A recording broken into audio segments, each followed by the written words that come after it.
서울 아파트값이 다시 치솟고 있습니다. 지난주에 전주보다 0.36% 올라서 주간 상승률로는 6년 9개월 만에 최고 상승률을 보였습니다.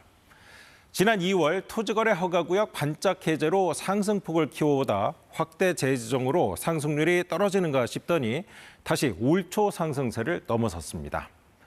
이런 집값 고공행진엔 당분간 서울의 주택 공급이 줄어들 거란 예측도 한몫하고 있습니다. 이재명 대통령이 그간 공급 확대를 강조해왔지만 아직 정부는 구체적인 계획을 내놓지 않고 있습니다. 지금 서울의 주택 공급 상황 이세중 기자가 취재했습니다. 1,400세대 규모의 청년 안심주택 공사 현장. 기계는 멈춰 있고 오가는 사람도 전혀 없습니다. 시공사가 자금을 제때 조달하지 못해 공사는 1년째 멈춘 상태입니다. 놀고 있잖아 지금 다 이미 6개인데 한 번도 안 열리지. 그럼 잡수겠지. 오는 12월 준공 예정이었는데 언제 입주할지 기약할 수도 없습니다. 현재 예정된 내년 서울 아파트 입주 물량은 올해보다 40% 가까이 감소한 2만 8천여 가구, 내후년에는 8천여 가구로 더 줄어듭니다. 내년 공급 물량도 뜯어보면 10가구 중 3가구는 신혼부부나 1인 가구를 위한 청년 안심주택. 사실상 내년부터 공급 절벽이 우려됩니다. 문제는 서울 아파트 공급 대부분을 의존하는 정비 사업마저 지지부진하다는 겁니다. 국내에서 가장 오래된 아파트가 있는 한 정비구역입니다.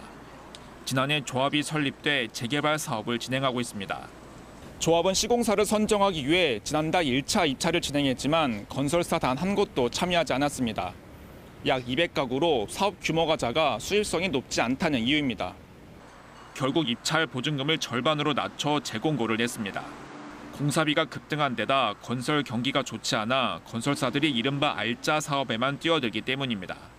공사비가 오를 것을 감안해서 넉넉한 금액으로 계약을 하고 싶어하고, 그리고 이런 경우에는 아무래도 분양했을 때 완판될 가능성이 높은 우량 사업지들을 중심으로 해서 건설사들이 눈독을 들일 수밖에 없습니다.